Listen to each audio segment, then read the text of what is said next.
What's good? It's your boy EB, and welcome back to Black Sheep to Goat on YouTube. So this past weekend, it was a hell of a fight because Alexa Grasso, Shevchenko, you know, they fought their second fight, which was amazing.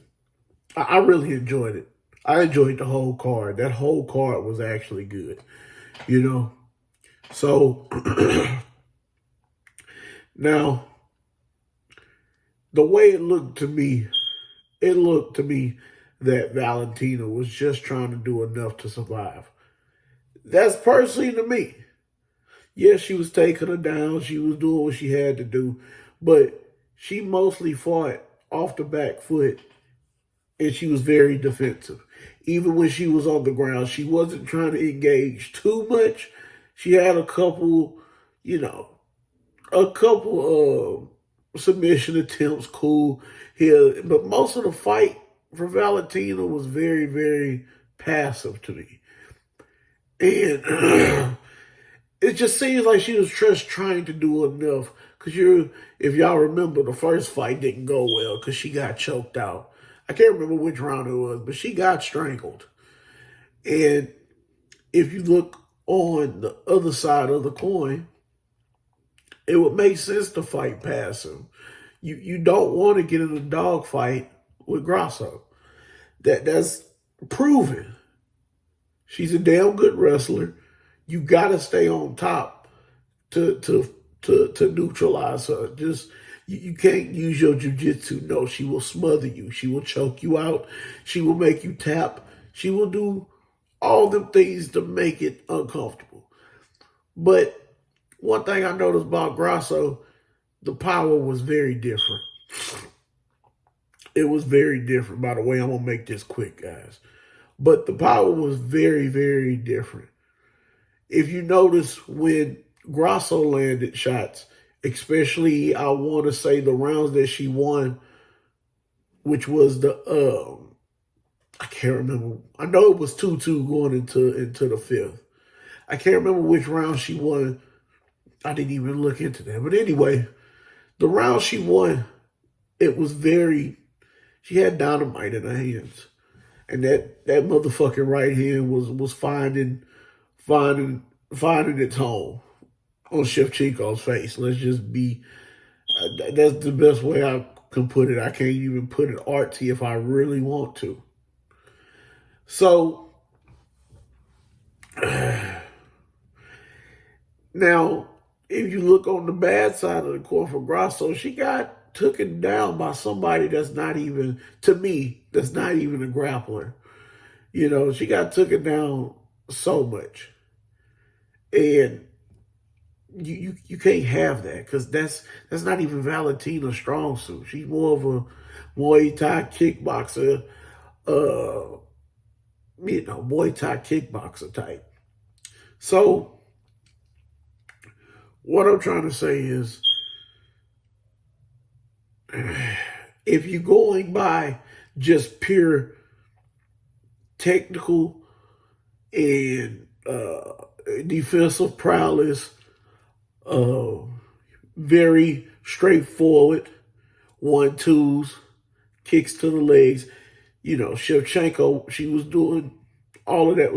And Grasso was, damn, she was being fucking gritty. It was just, it was just a pleasure to watch. Because hell, I really wasn't even about to talk about this because I just didn't think enough people would watch it.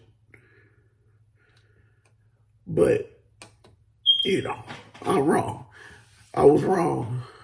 And the big controversy that's going around this was how it was a draw.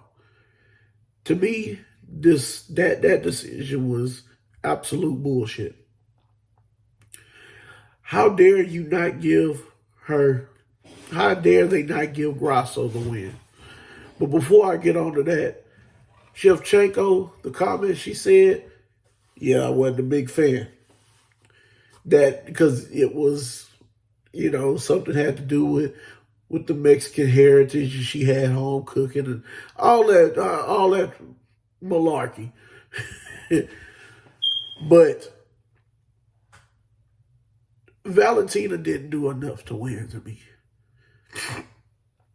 She fought passive, defensive, yes, crisp at the same time. She got hit too much, more than normal. So I don't understand what the judges saw in this. Grasso really won this fight. Especially, yes, it was tied 2-2 in the fifth round, going into the fifth round. I understand. But the first half of the fifth round, Shevchenko was fighting her fight, being very defensive, doing what she needed to do. Yes, she was winning. But when Grasso got on the offensive, the danger there was totally different. If you understand what I mean, the danger was there when Grasso was leading the dance. That's where the judges fucked up at.